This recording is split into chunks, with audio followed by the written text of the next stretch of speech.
give a big hand for Janet. Thank you. There's more technical difficulties because my slides aren't here, so that's okay. If it's okay, I'd like to start off with a little meditation, if that's possible, if everybody wants to just gently close their eyes and connect with their breath.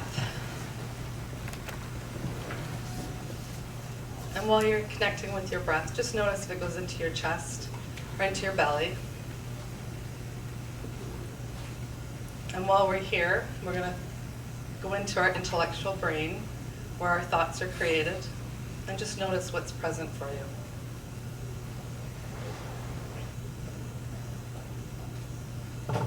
And then we'll take that breath down to our heart where our emotional center is and see what's there. What are you feeling?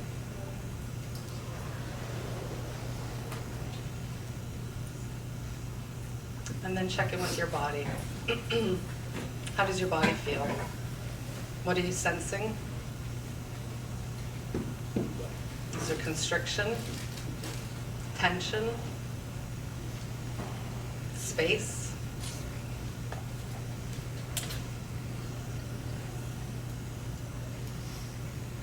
And then go beyond to your soul, your spirit, and how does that feel?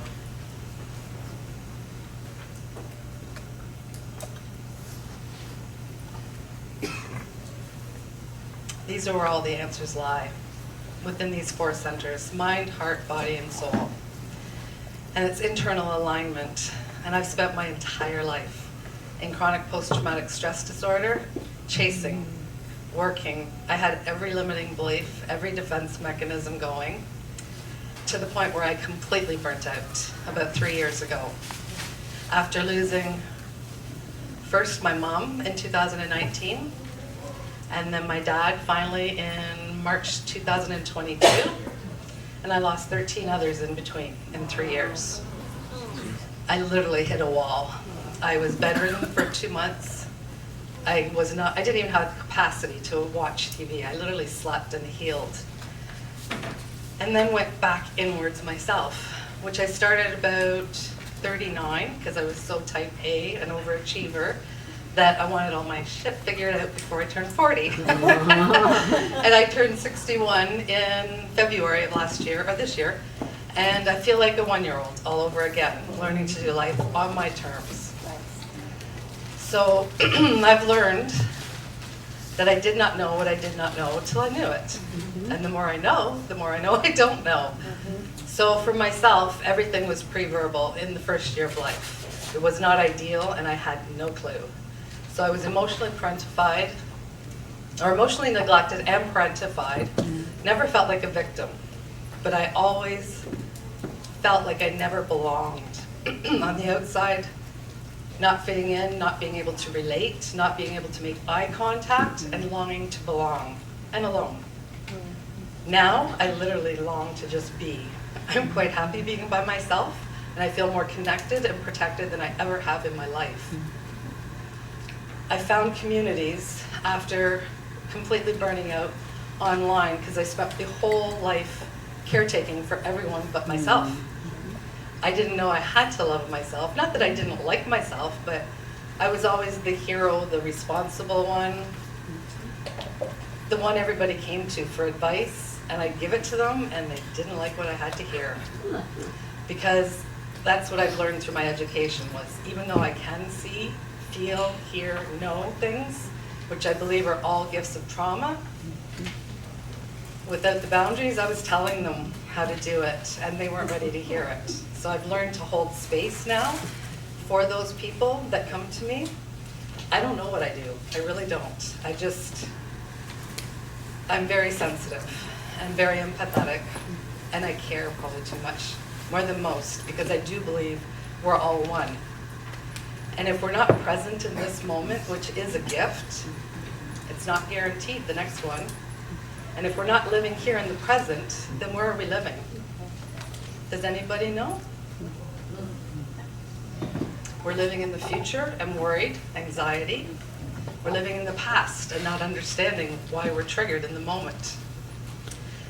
And to me, conscious embodied leadership is just that. It's being present to hold not only your own stuff, but the stuff for the person that you're with and the people that you're with. We're in a competitive society when we should be in a collaborative society. We're overwhelmed and pressure, and we're supposed to be in ease. It's hard. I care too much, and this has impacted my life like no tomorrow. I literally felt the physical shift in my brain from the right hemisphere to the left. I felt the right side of my vagus nerve open up, and it took me about 6 months to settle down into what was now a regulated state.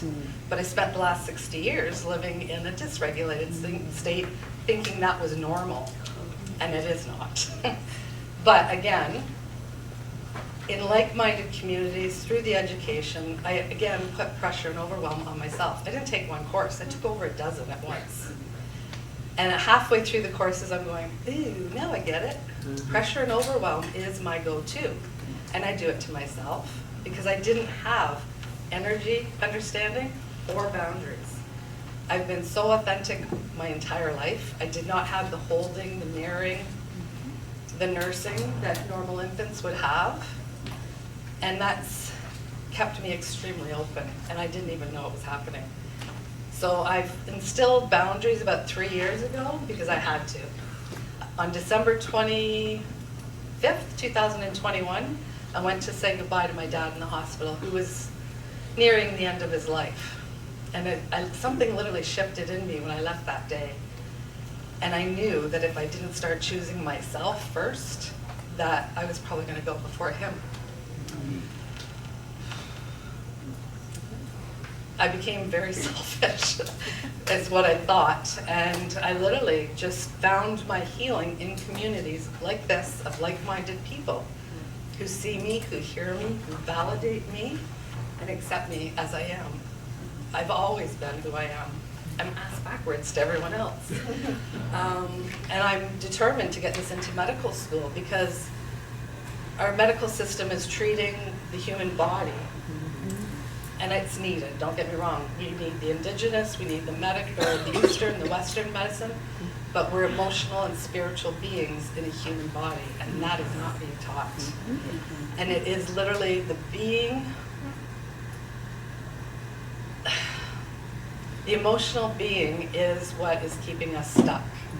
We're not connected to the root cause, we're treating the symptoms. Our bodies are breaking down in dis-ease, which is disease, and our bodies can cure almost everything on their own, given the right environment. There are studies being done between the gut and the brain, and the University of California and San Diego right now is doing studies on emotional and spirituality and the connections to the adverse childhood experiences. I don't know why I'm still here.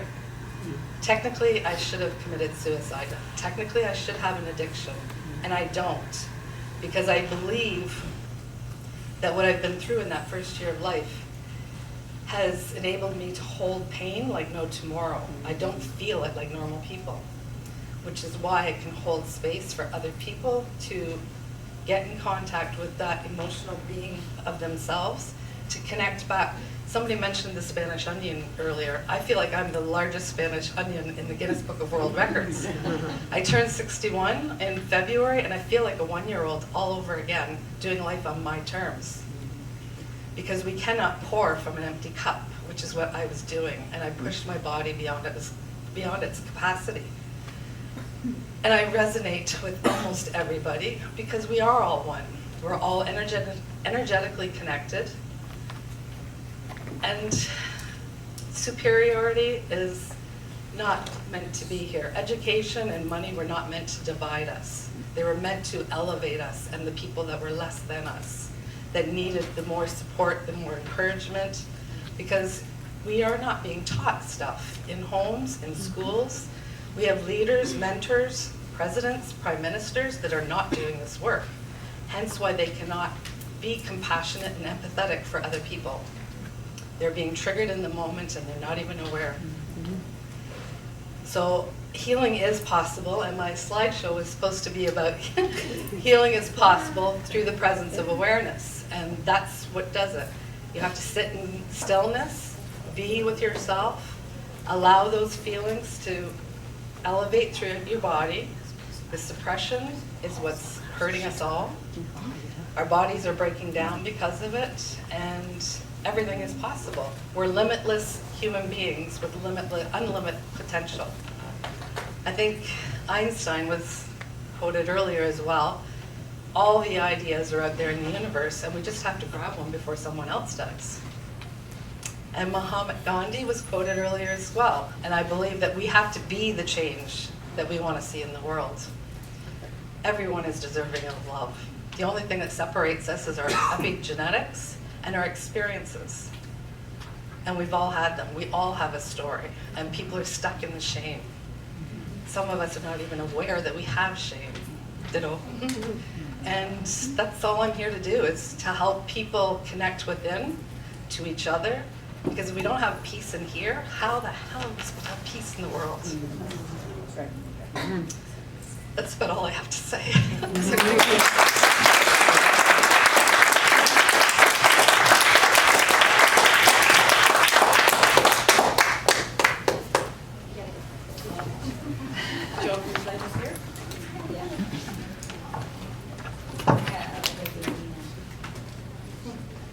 Wherever you want.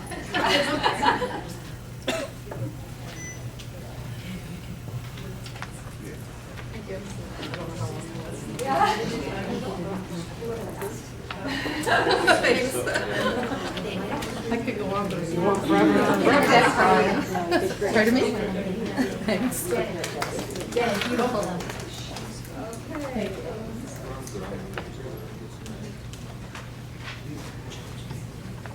Heather McDonald here. Yay! Come on now. Oh, I'm loving it. Where can I get those shoes? They're different. Which sometimes means like you're really Heather is a multi-company entrepreneur, professor, therapist, teacher, community leader, and a parent of 6.